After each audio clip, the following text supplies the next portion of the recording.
You've seen it. Maybe you've done it.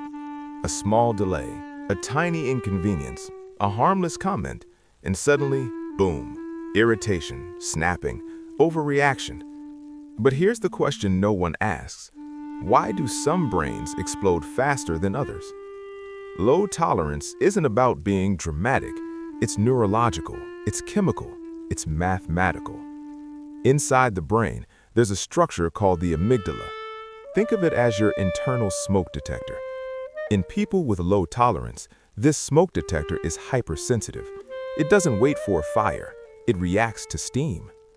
Neuroscience research shows that when the amygdala activates, stress hormones like cortisol and adrenaline flood the bloodstream within milliseconds. The heart rate increases, muscles tighten, rational thinking decreases. And here's the dangerous part. The prefrontal cortex, the part responsible for logic and impulse control, temporarily goes offline. In simple terms, emotion hijacks intelligence. But why does this happen more in some people than others? Why does one person shrug while another spirals? The answer is hidden in childhood wiring, dopamine regulation, and something psychologists call distress tolerance threshold. And once you understand the math behind that threshold, you'll never see short-tempered people the same way again. Because low tolerance isn't weakness, it's a nervous system on permanent high alert. And that alert didn't come from nowhere. Now here's where it gets uncomfortable. Low tolerance is often linked to dopamine conditioning. Dopamine isn't the pleasure chemical, it's the anticipation chemical. It spikes when we expect reward. Social media, fast food, instant replies, streaming, modern life has trained our brains to expect immediacy. Mathematically, this follows what behavioral economists describe as hyperbolic discounting. We value immediate rewards exponentially more than delayed ones. So what happens when reality doesn't deliver instantly? Frustration. For people with low tolerance, their dopamine baseline is often dysregulated. Studies show that chronic overstimulation lowers the brain's sensitivity to reward. That means small delays feel disproportionately painful. Waiting in traffic doesn't just feel annoying, it feels like deprivation. And here's the twist. The brain interprets deprivation as threat, which activates, again, the amygdala. It's a chemical loop. Expectation, delay, dopamine drop, stress response, irritation.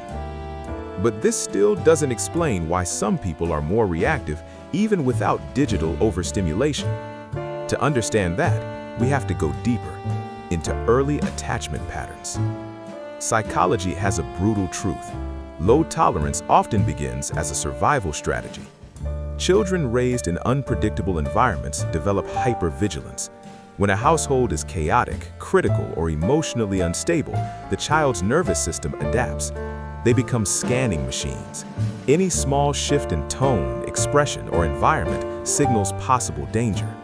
Over time, the brain wires itself for rapid response.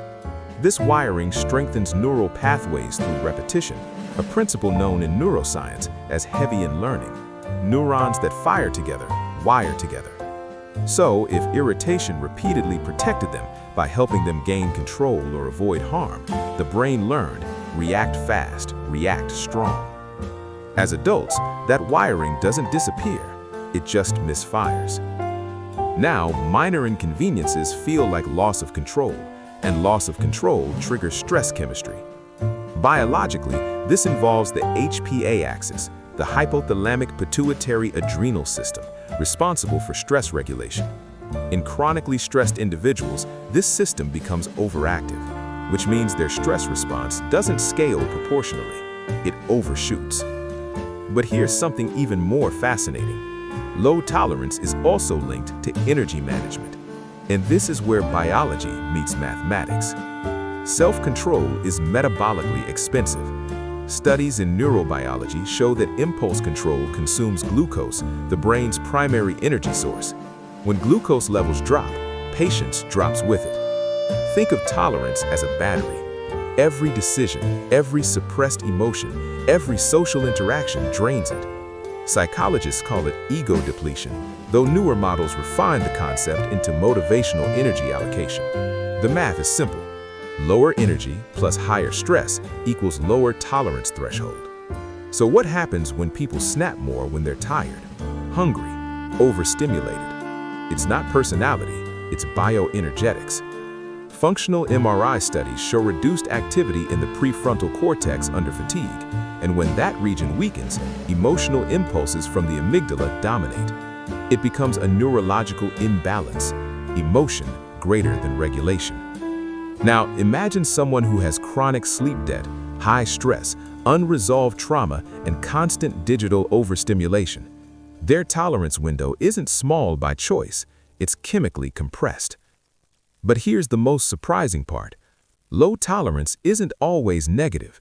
In some contexts, it's adaptive.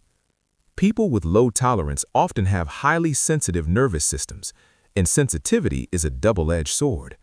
Research on sensory processing sensitivity shows that individuals who react strongly to negative stimuli also respond more intensely to positive ones. Their nervous systems amplify experience. That means higher creativity, faster threat detection, stronger intuition. The same amygdala that overreacts to stress can also enhance emotional awareness. The same dopamine system that craves immediacy can fuel ambition. The difference lies in regulation. When individuals learn distress tolerance skills, breathing techniques that activate the parasympathetic nervous system, cognitive reframing that strengthen prefrontal pathways, the threshold expands. Neuroplasticity allows rewiring. The brain that learned to react fast can learn to pause. And here's the final truth. Low tolerance isn't a personality flaw. It's a nervous system that adapted to survive a world it perceived as intense. The real question isn't, why are they so reactive? It's, what trained their brain to believe it had to be? And once you understand that, you stop judging, and you start seeing the chemistry behind the chaos.